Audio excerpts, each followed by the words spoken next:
now the host of Entertainment Now, Gail Scott-Key. Hello and welcome to Gail Scott-Key's Entertainment Now show with my co-host Christina Millsaps and Richie Rich Mungia. We here feature some of your favorite stars from the past, present, and making sure you don't miss the uprising stars like our guest tonight. Tiffany Rothman is a Vietnamese actress. She has had great and rising success in the industry by starring in TV series and films, and including appearing in the popular Bluebloods TV series. Tiffany, thank you so much for taking the time to join us. I know you and I have been corresponding on social media for the last couple of months, and you had a chance to speak with former co-hosts of mine. So thank you so much. It's wonderful meeting you and seeing you. Thank you for having me. I am thrilled to be here. Well, it's a pleasure having you. You know, Tiffany, I'm going to get right into it because your story is so compelling. For those who may not be familiar, I wanted to always step back before the glitz and the glamour of all of the Hollywood. Your story is very poignant, if I may say, because of the fact that before you came to the U.S., it was very heartbreaking, if you will. And I just wanted to give a little compass, if you would, about, you know, before coming to the U.S., because it takes a strong woman with a strong background to do what you've done.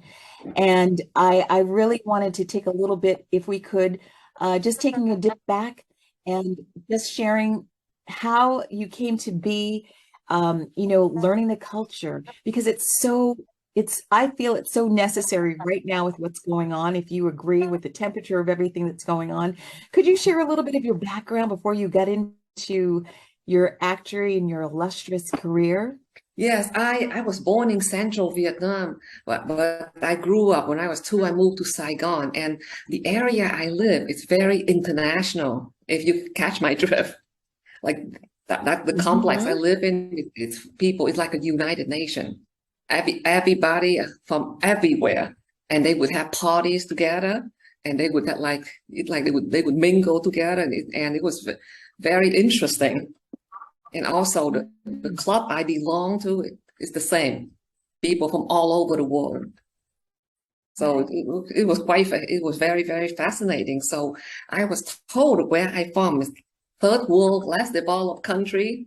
And we deal with people like this. And come to the US, we see the opposite effect. Mm-hmm. So that was also interesting. Yes. Well, I think this is Richie Rich, as they call me here, and I gotta admit, I am amazed and I am touched by that, since my heritage is Cuban and my family immigrated from Cuba to the U.S. It's a huge learning curve. What's even more amazing is that's where your background is from, but then from there, you know, we've got this amazing celebrity that emerged. You know, and I'm curious, you know, doing events and everything else. And I'm kind of curious, you know, how that journey goes. You know, do you speak multiple languages? You know, like, because I know my mom, she had a hard time. She spoke just Spanish for a long time. She had a hard time, you know, here adjusting in the U.S. Did you speak English already in there? No, I learned it here. You know, I mean, I can recognize the language, you know, but I didn't understand it because, like I say, I live around many people that speak in different language. I mean, I can recognize, oh, that sounds like German and that sounds like English. Yeah. Well, what I didn't know is that you actually are close to me, or you were, because in your travels, it looked like you had moved to the U.S. in 1975, as you said, and then you went to Brookline. Yes, a couple of years I ended up in Brookline. That's how I met your former colleague.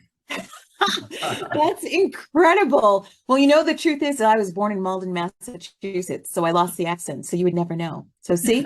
Malden. Malden. You would never know. I went to school. I went to college with a few people from Malden. With the accent there, yes. Right. Right. Tiffany, I was looking at some of your stuff, and one thing really piqued my interest was that you're a dancer and you're on the board of advisors for the Isadora Duncan yes, International my Institute. Yes, that yes. it's all your pictures were so beautiful of that. And so I wanted to hear a little bit about that because my daughters are competitive dancers and it's a pretty I mean, we do competitions and stuff like that. And so I thought your costumes and your clothing was so beautiful, but is it modern dance? Yes, you can say that because Isadora Duncan didn't die until 1927.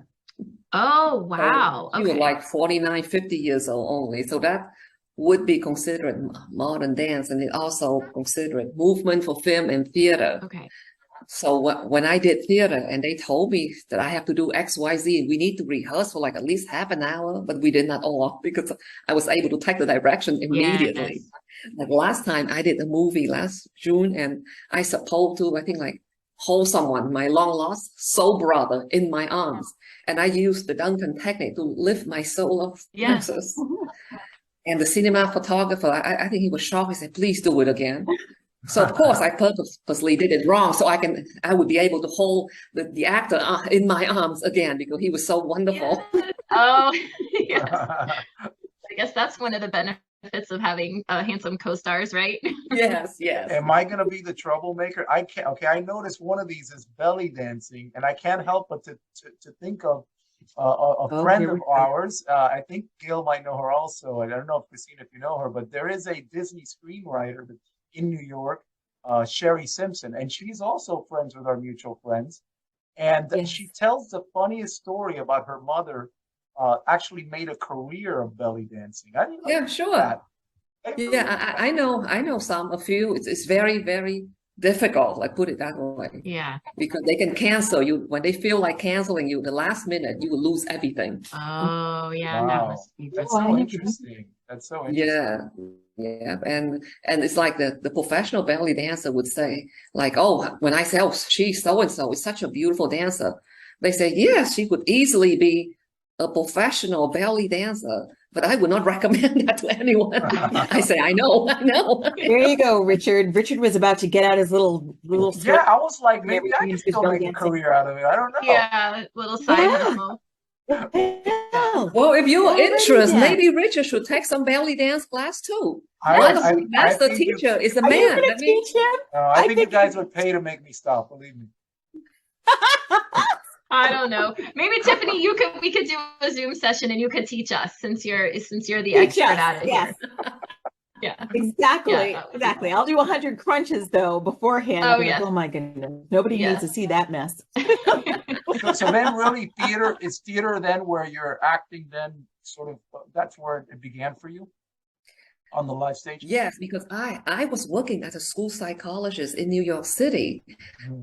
And, it's harder to take time off, even though I got into some interesting movie, like the one with Meryl Streep and the one I think it's called it's complicated, something like a divorce with benefits. That one I got in, but I didn't take it. And I got into another one I didn't take. So I have to do theater because theater, the one that I belonged to, they would perform Thursday to Sunday afternoon, and and it's after 5 o'clock. Wow. So that's easier for me. So I did theater, and then in the summer, maybe sometimes I would get into some movie here and there. But when I finished working with the Department of Education, yes, I tried to do a lot of multiple little student film and throw myself in it. And then I think I took a class in the class in either Hollywood or New York City. And I said, that's it. I'm going to take another course in Hollywood.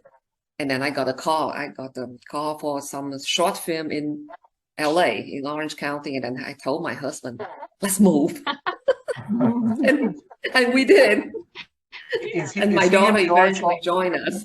Oh, is he in the arts also or no?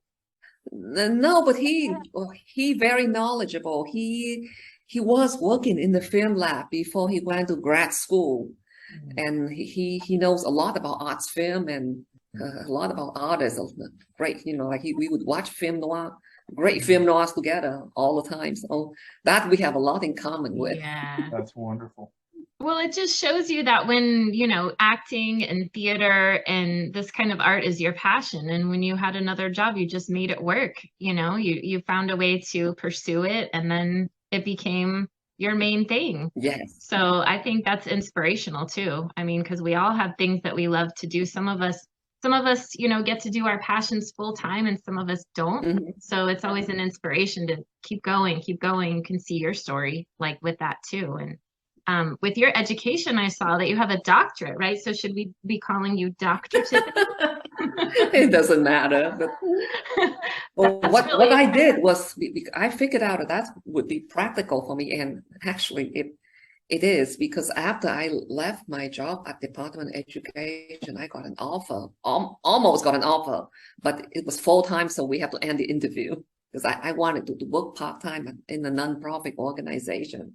Yeah, I did my doctorate based on a play I was in, actually. I saw that. Yes, So- that is inspirational. So now, you know, what here in California is a little different, but they were saying that if I wanted to do therapy or whatsoever, I could go back to get a certificate in addiction counseling, because in California, you know, it's the job for addiction counseling. It's just like, Yes, believe it or not. yes. And Well, and it's I- much needed. I did do a short film where I play a drug addict. And when I worked for ACS, I specialized in drug addict for a short time. Yes. Well, I mean, it's great that you got to write your thesis on that and really study it. It's just, and again, intermingling and mixing both worlds. You know, that's really genius. So, Thank you. yeah. Well, we're going to take a little nod to our sponsors. The Gail Scott-Key Entertainment Now is brought to you by Complete Real Estate Solutions, your one-stop solution to all of your real estate needs. If you're selling your house, hiring a pro is critical. Don't go it alone. We are local real estate professionals, so you will now have an expert on your side. We are a full-service real estate and property management company. We professionally manage all properties as well as Airbnb. Some of our professional services to consider are sales and leasing, probate, foreclosures, short sales, property management. So we can also flash later on the website for that. And you can also find this amazing show, Gail Scott-Key's Entertainment Now, on podcast. And multiple podcasts are Apple Podcasts, Amazon, Google, Listen Notes, Player FM, Spotify, Stitcher, TuneIn, and Audible. Thank you, Christina. Wow. And so Yes. Wonderful. anybody who is just tuning in, actress Tiffany Rothman is joining us this half hour, and she is amazing. And she was also on CBS Bluebloods, Tom Selleck, Donnie Wahlberg. That is incredible. Now, Donnie Wahlberg and the Wahlbergs, they also have a nice restaurant, family owned, with their mom, and who had sadly passed away. So we never had a chance to really, touch upon that. But there has been a wonderful picture that my wonderful co-host just quickly flashed up of Tiffany sandwiched in between Donnie Wahlberg. And who is the other wonderful actress that was standing to the right of you? Marissa Ramirez, I believe. Very, very nice. Now, where was this shot taken? Actually, in the Lower East Side, not far from Chinatown. Oh my goodness. Wow. So tell us about the experience of when you got cast to be in Bluebloods, which is very amazing. It was very, very exciting. Unfortunately, Bluebloods, they have this rule that if somebody feature in it once, they're not going to call it back, because I think right now they are casting a bunch of Vietnamese friends for doing something with them. It's something similar, because I heard about it and my friends are auditioning for it, and I said, oh, what a shame. So what happened was I was actually in New York at that time, visiting people, and I think I got some dental work as well, because my dentist is there. That's before I was able to find a good dentist here. So I was there, and then I got some notice. I said, like, you have an audition tomorrow, and blah, blah, blah. And I say, oh, great. So I was staying with my friend, and I turned it on Zoom, and then they just, the audition, they said, say this, say that, and improvise. And I did. Yes. And the casting person said, oh, I'll see you later, I'm sure. I said, thank you. And then I flew back here. And the following week, they said that you have a callback. And one of the person who auditioned me was Kim Misha. She was also my teacher. I took a couple workshops with her in the past. And 17 years ago, when I first met her, she said, "Oh, I just came back from Vietnam. I love the food, blah, blah, blah." So we talk about that. So she auditioned me, and it was really something. It have to be very, very strong, because I play an angry person because I lost $20,000 in cash. Oh, wow. Well, that would make me angry. Yeah. Yes. Oh, so guess what? Guess what? So when I got there, right, Donnie Wahlberg told me that, okay, just, be really angry, go all out. So I did. After I went all out, the guy, Bien Hong, he played my husband. And the camera guy said, "I wouldn't want to be married to you." And I said, "I think I'm such a nice wife." The camera guy said, "You a nice wife?" I said, "Why don't you just lose $20,000 in cash and see what your wife said?" Yeah. You do that.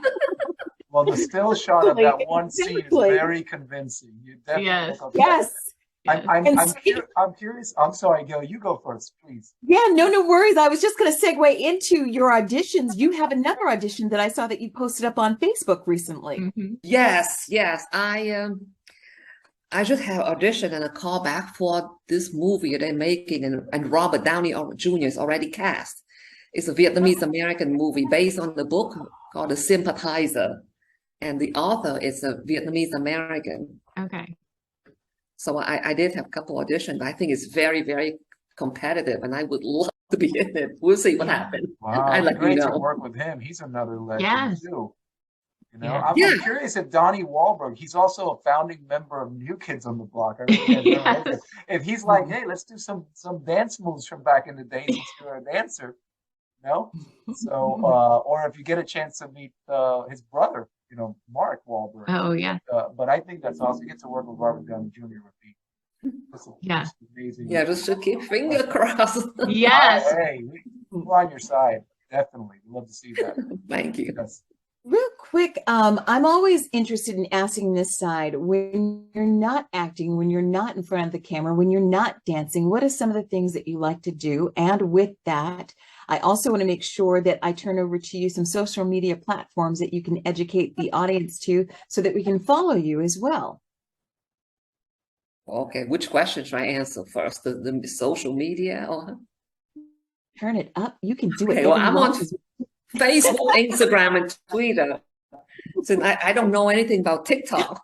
I should learn, but I don't know anything about it. You have to ask our kids. We're all trying to figure it out. Yeah. Yeah. Somebody's saying, "Oh, you're too old. You wouldn't want TikTok." Yeah. You're not too old. These two are on there. They're nice and young. We're sorry. My goodness. We're trying to learn. We're trying to be with it. Yeah. Well, then I would try to take my dance class. Actually, last August, I was in the theater. So July and August, we have a lot of rehearsal. And that weekend, I was in an all Vietnamese American cast of the theater in Orange County in Santa Ana.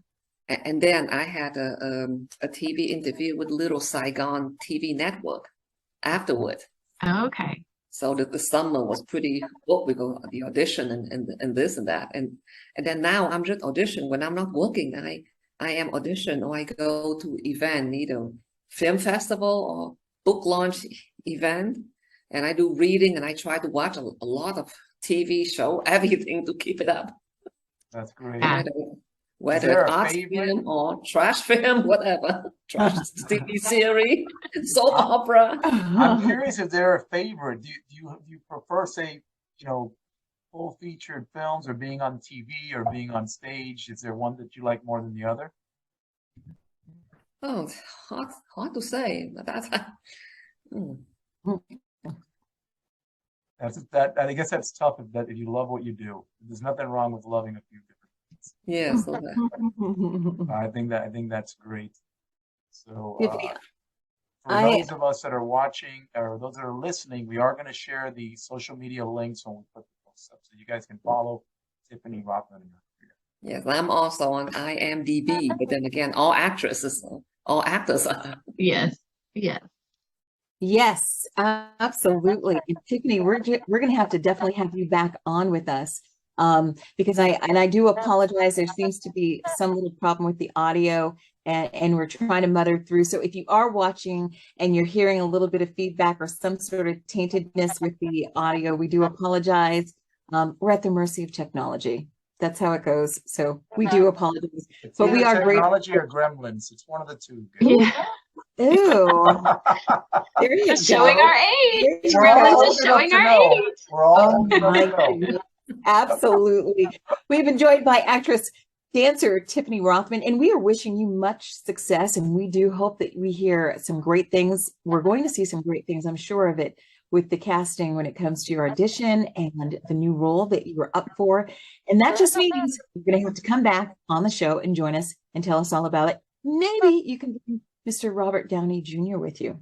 What do you think? Please do. Come on, girl. That would be wonderful, wouldn't it? Yeah. Yes, Iron Man. We'd love to have Iron Man on the show. Absolutely. Absolutely. Well, we thank you for joining us on the show. We will certainly post up all of your social media platforms. And for the show, I am Gail Scott-Key, your host, along with my co-host, Christina Millsaps and Richie Rich Mongia, thanking you for taking the time for joining us this half hour. And please stay tuned for next week.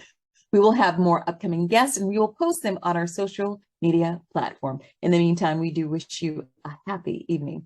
Thank you. Thank you so much. Thank you. Bye.